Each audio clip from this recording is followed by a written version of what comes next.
السلام علیکم گائز، ایک مشاعرے میں پڑھنی ہے، لیکن میرا یہ دستور ہے کہ مشاعرے سے پہلے میں اپنے کسی دوست کو سنا کر داد لے لیتا ہوں تاکہ کچھ ہو گیا ہو تو وہ اصلاح کر دے۔ ارے صاحب، میں اس قابل کہاں ہوں؟ میں گھبرا کر بولا۔ شہرزادے، یہ کیا بات کر دی؟ آپ جیسا باذوق اور کہاں لے گا؟ چلیے سامنے والے ہوٹل میں بیٹھ جاتے ہیں، آپ بھی کہیں گے کہ کس مشکل زمین میں غزل کہی ہے۔ چلیے، انہوں نے میرا ہاتھ تھام لیا۔ اب میں جا بھی نہیں سکتا تھا۔ وہ مجھے اپنے ساتھ ہوٹل میں لے آئے۔ انہوں نے 2 چائے کے آرڈر کے ساتھ کچھ بسکٹ بھی منگوا لیے۔ اس وقت مجھے پیٹ میں کچھ سہارے کی شدید ضرورت بھی تھی۔ بسکٹ سامنے آئے اور اسی وقت وہ کم بخت شعر یاد آ گیا۔ اس وقت خالی پیٹ کچھ کھانا میرے لیے بہت ضروری ہو گیا تھا، ورنہ میں بے ہوش ہی ہو جاتا۔ لیکن پھر وہی شعر، خوشی کو چھوڑ دے غم بھی نہ ہوگا۔ اس موقع پر بھی اس شاعر نے میرا پیچھا نہیں چھوڑا۔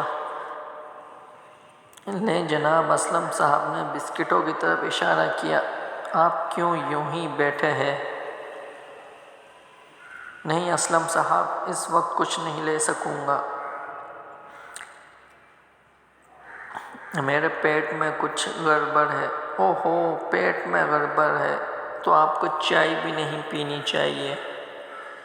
جی ہاں، میری جان نکلی جا رہی تھی۔ انہوں نے ایک لمحہ انتظار کیے بغیر ایک چائے کا آرڈر کینسل کر دیا اور خود چائے اور بسکٹ کھانے لگے، جبکہ میرا یہ حال تھا کہ میں غم اور خوشی کے فلسفے میں پھنسا ہوا تھا۔ اس کے بعد انہوں نے اپنی جیب سے کچھ کاغذات نکالے اور اپنی بے تکی غزل سنانے لگے۔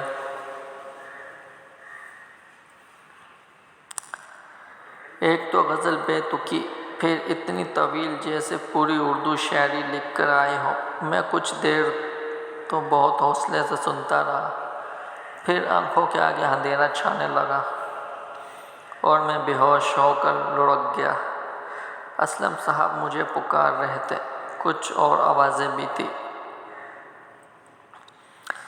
میرے منہ پر پانی کے چھینٹے دیے جا رہے تھے، لیکن مجھے ہوش نہیں تھا۔ نہ جانے کتنی دیر بعد ہوش آیا ہوگا۔